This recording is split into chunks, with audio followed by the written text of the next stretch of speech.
भगवान शिव माँ भवानी से कह रहे, और रहू एक कहू निज चोरी, सुनु गिरिजा अति दृढ़ मति तोरी। हे गिरिजा, तुम दृढ़ मति की हो, तुम स्थिर मति की हो, सुनो गिरिजा।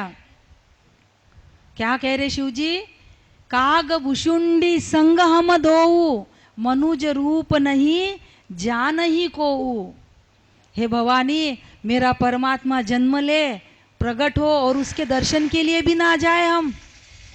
शिव जी कह रहे कि हे भवानी, जब मेरा भगवान जन्म लेके अयोध्या में आए, मेरे ठाकुर जी, मेरे लाला जी, तो मैंने प्रभु के दर्शन के लिए मनुष्य रूप लिया। मैं सदाशिव ज्योतिष नाम का एक सदाशिव ज्योतिष बन के गया।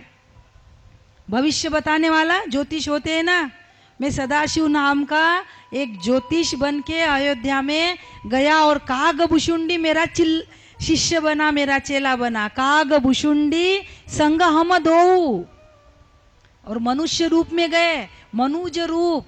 भवानी मेरा परमात्मा भी मनुष्य रूप में आया था, इसलिए हमने भी दर्शन करने के लिए मनुष्य रूप धारण किया।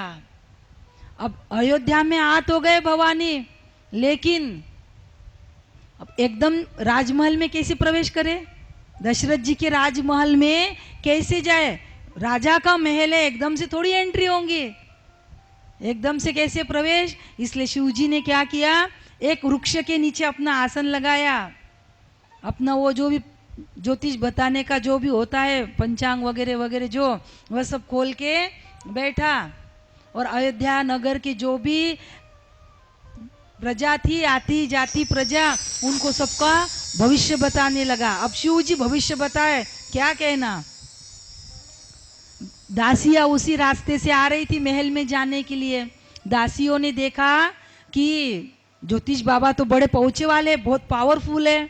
दासियां आई महल में और कौशल्या मैया से कहा, मैया हमारे अयोध्या में बहुत सुंदर एक ज्योतिष बाबा आए हैं, आप कहे तो उन्हें राम का भविष्य दिखाने के लिए लेके आए। कौशल्या मैया ने कहा, ना बाबा ना, मेरा लाला इतना सुंदर है, इतना सुंदर है, उसको किसी की नजर लग गई तो, मेरे लाला को, मेरे राम को किसी की नजर लग गई तो। अब शिवजी वृक्ष के नीचे बैठे हैं, यानी महल के बाहर, राम जी महल के अंदर। अब दर्शन होंगे तो कैसे होंगे? राम जी छोटे से बालक, बाहर आ नहीं सकता बालक, भले ही भगवान है लेकिन लीला कर रहे हैं ना, तो बाल रूप की जो लीला है वो तो लीला करना ही पड़ेगा। शिवजी व्याकुल होने लगे। शिवजी ने कहा, प्रभु कुछ तो करिए, मैं भीतर आ नहीं सकता, आप बाहर नहीं आ सकते, कुछ तो करिए प्रभु, आप अपना दर्शन तो दीजिए। शिवजी ने बड़ी व्याकुलता से प्रार्थना की। राम जी को करंट लग गया अंदर, राम जी को अंदर करंट लग गया। और कहते हैं शिवजी ने जैसी बड़ी व्याकुलता से कहा, अब दासियों ने कहा तो मैया ने तो नहीं कह दिया, अब जाए तो कैसा जाए? इसलिए राम जी ने क्या किया, जोर रोना शुरू किया, जोर रोना शुरू किया। अब मैया नजर निकाले, बालक रोता है तो मैया नजर निकालती है ना, नजर उतरो टोक नजर निकाले। राम जी चुप होने का नाम नहीं। राजवैद्य को भी बुला लिया, सबको बुला लिया। अब सचमुच का रोना रहे तो चुप भी हो, झूठ मूठ का रोना था राम जी का, अब चुप हो तो कैसे हो?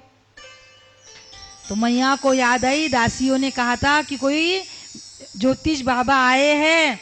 मैया ने दासियों को बुलाया, जाओ जल्दी लेके आओ वो ज्योतिष बाबा को।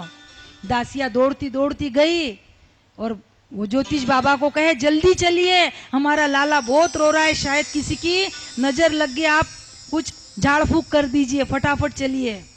अब शिवजी तो वही चाह रहे थे कि मुझे कैसे राजमहल में प्रवेश मिले। शिवजी आए, राज महल के अंदर जो महाद्वार होता है उसके भीतर प्रवेश किया। मैया ने राम जी को, लला को बाहर लाया और कहते हैं जैसे ही राम जी ने शिव जी को देखा तो राम जी का रोना तो बंद हो गया, लेकिन राम जी का प्रभु का दर्शन करके शिव जी का रोना शुरू हो गया। प्रभु का दर्शन करके भाव में, प्रेम में मग्न होके शिव जी का रोना शुरू हो गया। मैया को लगा बहुत पहुंचे वाले हैं, अभी तो सिर्फ लाया ही है बाहर, तो मेरे लाला का रोना बंद हो गया। मैया को लगा बहुत पहुंचे वाले पावरफुल महाराज है, क्यों ना मैं मेरे राम लला का भविष्य भी पूछ लूं क्या है।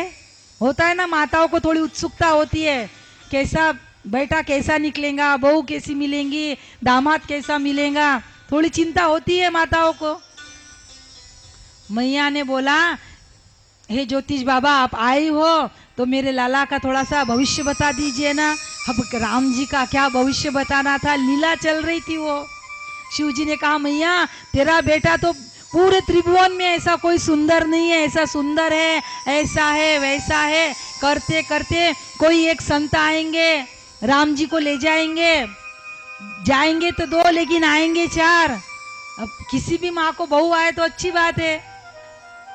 और आगे का बता ही रहे थे शिव जी कि फिर विवाह होने के कुछ साल पश्चात ही वनवास होगा। राम जी ने दाढ़ी खींची शिव जी की, अरे अभी से वनवास की बात कहाँ बता रहे, इसका रोना अभी से शुरू हो जाएगा। मैया बहुत अच्छा है, बढ़िया है, जैसे नारायण के गुण है ऐसे ही इसके गुण है, ऐसा ऐसा कह के शिव जी ने राम जी के बहुत सुंदर ऐसे दर्शन किए, प्रभु को प्रणाम किया और शिव जी दर्शन करके कैलाश की ओर निकल गए। ऐसी सुंदर लीला शिव जी ने जो चोरी की थी, अपने चोरी की बात माँ भवानी से शिव जी ने बताई।